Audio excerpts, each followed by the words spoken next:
Hey everybody, welcome to Gaming Golf, the John Deere Classic edition. Jeff Erickson here with Scott Jenstad and Jeff Ritter. Live outdoors. Jeff Ritter does the best on-location spots for this. Scott and I always just get holed up in our office. How we doing, guys? Caught up in all the throes of last week's Rocket Mortgage Classic. Two playoffs in a row now that have gone really long. Hey, it was a winner for me in our draft league, so I guess I was good with that. Yeah, you have Cam Davis. That's right. Yeah. That was a good pick. I forgot he was on your team. I have 5 wins in that league, and I'm still in 3rd place. It's a tough one this year. It's definitely a bifurcated league. You know, there's these like 4 contenders, and then there's the rest of us. I'm in the rest of us pile. I haven't even got my first win in that league yet. Well, I had 1 win the last 2 years, so maybe I'm just saving it up a little bit. There you go. But you know what? I had a pretty good lineup going, and then Hideki got COVID on Friday, and that wrecked my DraftKings lineup. That and Satoshi Kodaira went from like 5 under one day to like 5 over the next. That was not fun. So all of us, this 5 really good golfers and 1 getting by turned into like 4 making the cut, 3 making the cut. It was tough. Yeah, Kodaira finally realized that he couldn't make every single putt on every single hole on every single day. Yeah. He was one of my sleepers last week. I still feel like I'm due. You guys have both picked winners in the last 6 weeks, and I took Kisner, and he was there on Sunday, but then just wasn't. But I still feel like I'm the one. I'm ready to break through. I have, because it is John Deere week, I've traveled not to the John Deere, but closer to the John Deere than I would have been in Texas by coming to Southwest Michigan for some the broad family penumbra of the John Deere Classic. That's right. So, but I'm fired up. I think we've got this is another week, I think, where you can just you can get lucky, you can catch a big payday, because this is one of those events where, the player with no name and no reputation can go and find one. So I think this actually is even though it's not a buzzworthy week really on the tour calendar, it's a potentially fun week on the gambling calendar. It is, but it's about as bad as it feels I can remember. I mean, you got one or 2 good players. It's wild how bad this field is. Yeah. Before we dive into that field real quick, a couple things I wanted to review. Hideki gets COVID. Are we worried about him for the British? I know we've already seen him and Kim withdraw from the British, but that's because of their military requirements for South Korea. They're going to focus on the Olympics instead. But are we worried about Hideki Matsuyama? Yeah, probably, right? I mean, it's very strict over there with COVID protocols. Players who are going over there are facing more kind of logistical challenges than currently here in the U.S. So a lot of unknowns, but what we do know, the fact that he is COVID positive and the Open's less than 2 weeks away, I am concerned. Yes.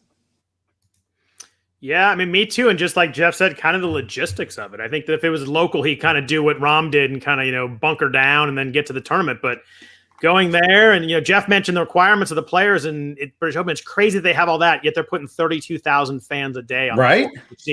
I was at the U.S. Open, and it was like really nice because it wasn't that. It was like, I think they did like 8,000 fans a day, and it still felt like there were a lot of people there, but you could kind of see what you wanted to. I can't fathom having putting 32K right there right now. It'll be really interesting. Yeah, I saw Ricky Fowler push back against that, and I think he's got a point or two. So we'll see. The other news item, Bryson, fires his caddy the day before the Travelers. We don't find out until Thursday. He misses the cut. Now he's doing this big this match today, grudge match, if you will. We get paid match, more like it. But it's weird times for him. Hard to blame his caddy. Who the hell wants to be on the range till 2 a.m. every night? Yeah, and I don't know what what came out of that, what the reasons were. But I do know, he had been quoted as saying maybe a week prior that he was had his foot out the door anyhow, was looking to do his next challenge, starting his company in Bandon Dunes, shipping people, luxury shuttle service to Bandon Dunes. Okay. Dream the dream, right? I guess. I don't know. Destabilizing for Bryson, though. That's a guy, they won 8 tournaments together. We're on the eve of a major. I don't know. I'm on my early inclination is fade Bryson at the British Open next week, and also fade him tonight at the match if you're a complete degenerate or you just need a little action on the match against Mickelson tonight. Is there any doubt he'll have the worst smack talk of anybody possible in that thing? It's going to be painful how dorky it's going to be. I actually am kind of looking forward to a tweet from Brooks Koepka just to comment on something said or something. I feel like that's the real, to me, that's where I want to make a bet if possible, is like a Koepka tweet if there are odds on that. So I think Vegas probably took that off the board by now because it was just too much of a favorite. Contrived too. I mean, it's like no one's buying it. It's not legit. It's not organic. But there you go. Ryan Roof on Twitter says this is me not bringing up Griot this week, especially because he's not in the John Deere field. I did fall into that Griot buzz too a little bit there. Okay, let's hit up the John Deere Classic. I know people have been clamoring, waiting for us to talk about the John Deere Classic. As you alluded, guys, terrible field. We all know it. It always is. The week before the British, the pool is already playing the Scottish Open. There's very few guys that have already qualified for the British that are here. I mean, it is one way to qualify for the British, and they usually treat the players really well, and whoever wins gets like a luxury jet whisked off to the British. But, I don't know. Jeff, you wanted to weigh in on this, looks like. Or maybe you're just stretching your arm. Oh, I would say it's a nice, they're whisked away. You pick up a trophy and a charter jet on the same night out of town. Yeah. So it is kind of cool what they do for the players who are all committed to the Open. They'll get them all overseas and out of Illinois. So a nice gesture. And I don't know, maybe even Steve Stricker or Zach Johnson are there to shake your hands as you board the plane at this point. I'm guessing. I feel like they've done everything else at this tournament. So, and here they are again, of course, ready fishing in their honey spot on the calendar. So I am looking forward to it. This event to me, it has its charm. It's just another sort of like Detroit, where you just hit the gas pedal from the beginning. How low can you go? Par 71, soft, friendly birdie, palooza. One side bet or prop bet I would take is a 59 this week. I just think that's a fun bet to make anyway. This is a course that's surrendered one before, and you're going to see a bunch of birdies this week again. Right, most birdies on tour in 2019 makes so that to that point. I mean, I guess that's what you're looking for is guys that can go low. Birdie average, I got to imagine, is a big key stat. I also think what I was reading on Len's article on RotoWire, Len Hochberg's article on RotoWire is, good putters traditionally do well here at Deere Run. Yeah, I was looking for really shot gain approach. I don't think that driving distance really matters this week. It's one of those weeks where, the bombers that don't get a huge edge. So I'm looking for guys that are ball striking well. And then, obviously if you got to make those 12 to 15 foot birdie putts you're going to see. But I just I toss driving distance out. I want guys that are going to hit their wedges close. Yeah. Okay, so there you go. Let's look at the top tier. Daniel Berger is far and away the favorite, in terms of name recognition. Form has been pretty good. Sung J M is playing again this week. Brian Harmon, Cam Davis, last week's winner. Those are your four guys in 5 digits. When Cam Davis and Brian Harmon are in 5 digits, it's a weak field. Not to take anything away from Davis's heroics last week, but that's a pretty good sign. Yeah, this is all the math is strange this week, and it's hard to it's hard to imagine ponying up 5 figures for Brian Harmon in a DFS league, but this is where we are with this field. So I don't know. I actually kind of just instinctively thought, like I alluded to at the top, this is the week for wild cards and just embrace, the long shot. So Im is mildly interesting. He's been consistent. He was top 10 last week in Detroit. He's got to leave it all on the field because he's not going to the Open. So it's all, it's all or nothing here at John Deere. So he's somewhat interesting for me, but I was inclined to kind of just take a pass on the top tier this week. I really like Berger and M. I'm going to try and get one in the lineup. The problem is, as you get lower down, we'll talk about, there is nobody like under 7,500 that I'm really excited about. We'll have a couple names, but it's really tough down there. You look at Sungjae. I actually like that he's not playing the British Open. He's focusing on this event, and he's going to go play in the Olympics. And the Olympics are obviously huge for him because he can get out of his military service there. But I like Sungjae. Finished 8th last week, hit it really well, played well around the greens. He was really strong with approach for a while. Then has played really well the last 3 weeks. So I do like him. I like him as a really good chance to win this week too. And then Berger, Berger depends on how locked in he is mentally. He's the class of the field. He's number one in shot gains approach in this field the last 36 rounds. Just finished 7th at the U.S. Open, gained 6.7 shots. He's just hitting the ball really well right now. It's just a matter of if you think, if he's, kind of in the middle of the field on Friday, how much does he go on the gas knowing that he's going to go play the British? Yeah, that's right. And, it is, like you alluded, there are just precious few names that we like. That are on the cheap side. Let's move into the 9,000s. Let's see if we can build a lineup with 2 guys in the 9,000s if we're avoiding that top tier. Starts off with Russell Henley at 9.9, Streelman at 9.7, Kevin Na at 9.5, Alex Noren at 9.3, Aaron Wise at 9.2. Wow. Siwoo Kim at 9,100, Seamus Power at 9,000. Scott, the $9,000 tier. Who do we like? I like 3 guys here. I like Russell Henley at 9,900 coming off the really good U.S. Open, top 20 last 2 tournaments, really good tee to green and approach last couple of weeks. Was struggling for a month prior, but seems to have turned his game around. And I like Kevin Streelman. He has 2 top 10s here over his last 6 starts at the course. He missed the cut last week, so maybe there's a little bit of a shine off the star. But 4 straight top 10s top 20s prior to that, playing really well. He had gained in tee to green approach 7 straight weeks before Travelers. We missed the cut. So I do like both of those guys. And if I'm going to jump down, you want a guy that's playing really well. Seamus Power has 4 straight top 20s, kind of quietly. Gain and approach 5 straight weeks. Off the tee's been a weakness, so maybe that plays in okay here because he doesn't need to be great off the tee. Gained a lot putting last week. If you're looking for a hot putter, I'm always a little bit worried about someone that really gains a lot putting. But if you're looking for a hot putter, those are the 3 guys in the range that I'm considering, and I'm probably not playing the others in the range.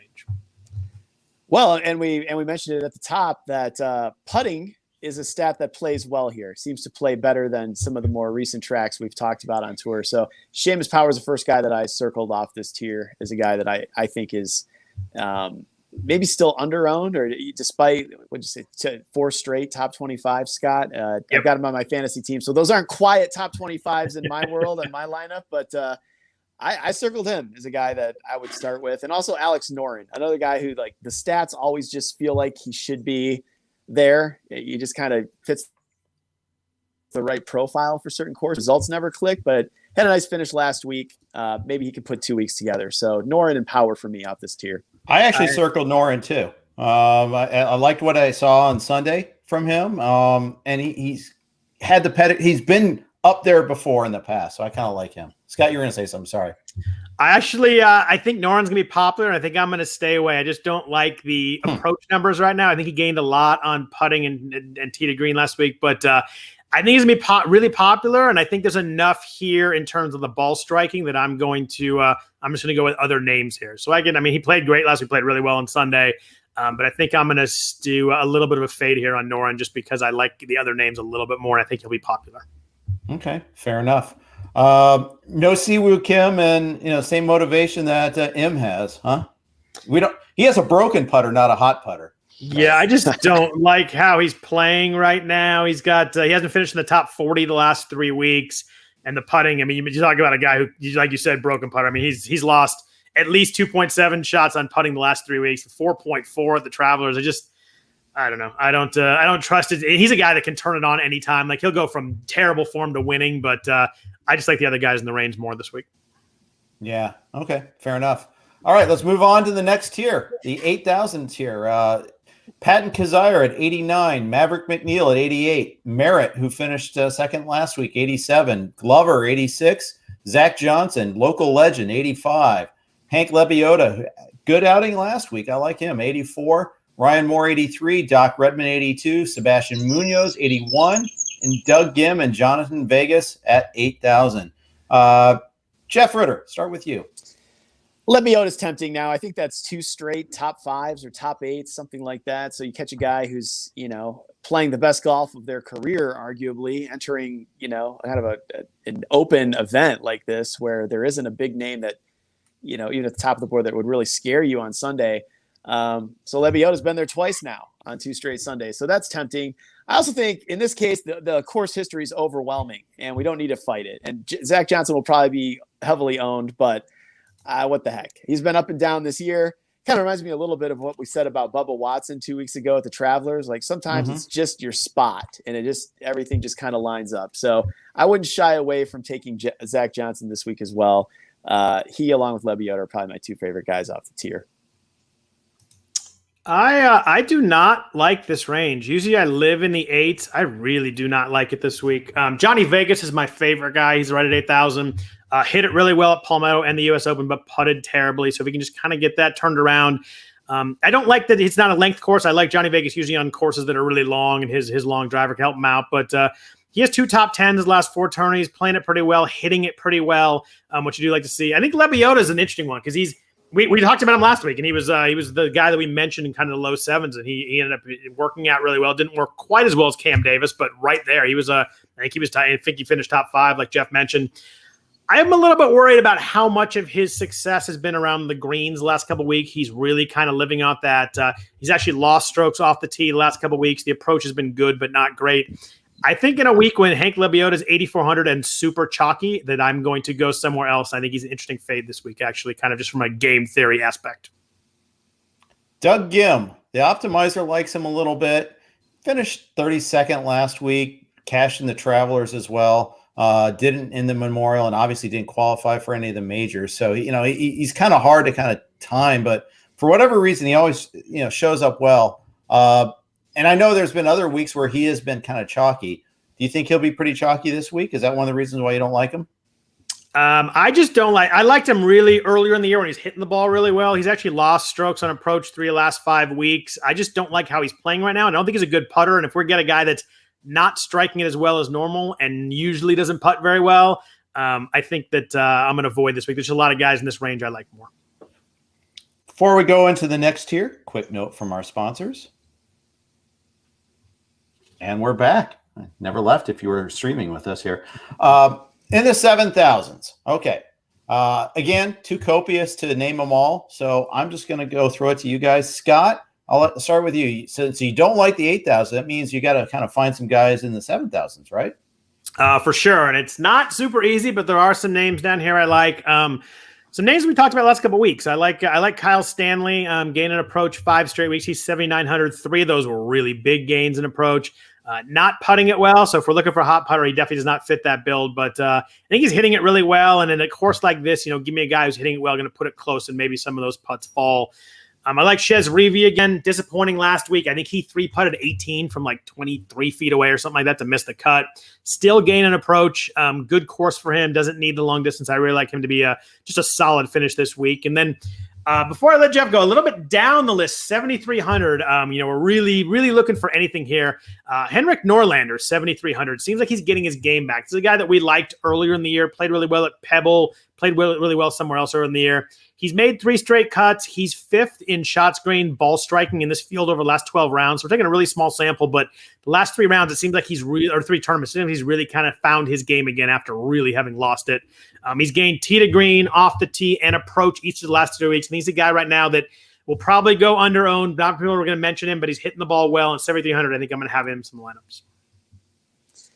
Not bad. I still, as I said with Zach Johnson, sometimes you just don't have to fight it with the course history. Steve Stricker does have a win on the Champions Tour this year, won the Senior Players.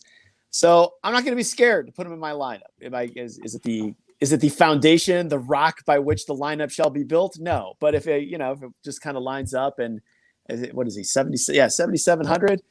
I'd probably be in for that. And also as a straight bet, I see him at 50 to 1 on golf odds. I feel like it's got to be smaller odds than that in the sports book here. But Steve Stricker, I'm in it on that tier. I also like Bo Hostler.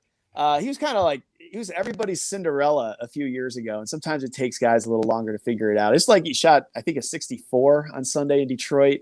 I like trying to catch guys on walking out of town feeling good about something. So I would not be shy about Bo Hostler at 7,400. And then a couple guys we've mentioned before, Sepp Straka. dubbed the Austrian Matt Kuchar, I believe, first at the Gaming Golf podcast, continues to backdoor top 10s. He did not backdoor a top 10 last week. That doesn't mean that he won't do so in Illinois this week.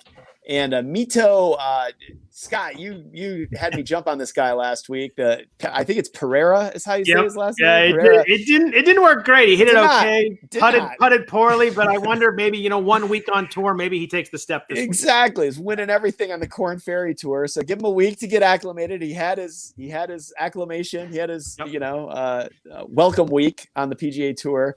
So why not take a shot at 7,600 here? So another guy I would probably look at adding if I can. Interesting. You mentioned Hostler and his good last Sunday, but he's actually top 25 last 3 tournaments too. This is not just a one-day thing. He's been really good last month here or so. Yeah, and Hostler's at 78, just to make sure that people know that. We did not have a John Deere Classic last year because of COVID. So the defending champion, such that he is Dylan Fratelli, who won in 2019. He's at 7,800. Horse for course or recent form. I mean, he's perfect for that debate because he has not been good lately. Only 8 of 22 cuts since the season began in the fall. Did have a top 5 finish in the Masters in the fall, but since then he's made like 1 cut out of his last, or 2 cuts like in his last 9 tournaments. Has not had good form. Lost shots gains on approach in 6 of the last 7 tournaments. I'm fully out. Yeah, me too. I think recent form is more important. And yeah, if he was 6,600 maybe, but at 7,600 wherever you said he was, I can't do it. Yeah. 2 weeks ago, our darling was Kramer Hickok. He lost in the playoff and all that. Last week, he made the cut, but he's 58th. Went 72-72 over the weekend. Any interest in him this week? I don't know. That was such a that's such a big life moment and career moment 2 weeks ago. Nice to see that he made the cut and got 4 rounds in last week, but I probably would go other directions in this tier. And I would probably also, just backing up to the 8th, I would fade Troy Merritt this week for kind of the same reason, just to lose that way. He played well, but it's a crushing way to go out. So Merritt, I think, is in the 8,000 tier. I'd probably just look for kind of a similar play out of those 2 guys. Yeah, no Hickok here. He just lived on the putter 2 weeks ago, and I'm not going to back that. He's just not hitting it well enough for me to take him back this week. Fair enough. Okay, before we go to our odds, let's go down in the bargain basement here. Anybody else 7,000 or less that you like? Scott, we'll go with you first. So the answer is no, not really, but I've got one name as I'm kind of digging into the stats here that kind of jumped out a little bit as I kind of went with recent form and kind of narrowed my search the last 3 weeks. 6,400, Michael Gellerman finished 41st at the Rocket Mortgage last week, gained 5.6 shots on approach. So that number jumped out to me, and I'm like, I wonder if he did this tournament before that.